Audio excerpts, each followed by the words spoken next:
Hi friends. దోసలోకి, ఇడ్లీలోకి మనం రెగ్యులర్‌గా పుట్నాల చట్నీ, పల్లీ చట్నీ, కొబ్బరి చట్నీ ఇవన్నీ ట్రై చేస్తూ ఉంటాం. అయితే కొత్తగా ఒకసారి ఈ చట్నీ ట్రై చేసి చూడండి. టేస్ట్ చాలా బావుంటుంది. ఈ చట్నీ అయితే వేడి వేడి అన్నంలో కూడా అమోఘంగా ఉంటుంది.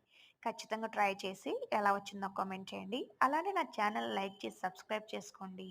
అయితే ఈ ప్రాసెస్ బ్యాచిలర్స్ కూడా చాలా ఈజీగా నేర్చుకోవచ్చు. ఖచ్చితంగా ట్రై చేయండే. సో, ఫస్ట్ అయితే పాన్ పెట్టుకొని అందులో ఆయిల్ వేసుకొని ఆయిల్ బాగా హీట్ అయిపోయిన తర్వాత ఒక చిన్న టీ గ్లాస్ పల్లీలు యాడ్ చేసుకొని బాగా ఫ్రై అవ్వనివ్వాలి. అవి మంచిగా ఫ్రై అయిపోయిన తర్వాత పక్కన పెట్టేసుకొని చల్లార్చుకోవాలి.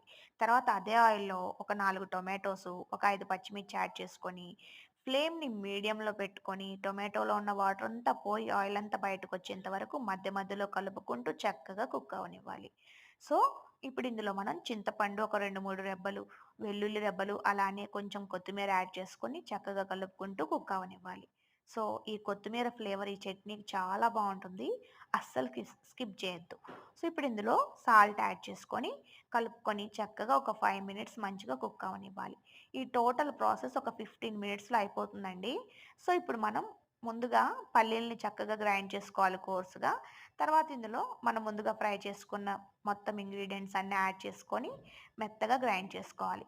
మీకు ఒకవేళ అన్నంలో కావాలి అనుకుంటే కచ్చా పచ్చా గ్రైండ్ చేసుకొని సరిపోతుంది. ఫైనల్‌గా ఎంతో టేస్టీగా ఉండే చట్నీ రెడీ.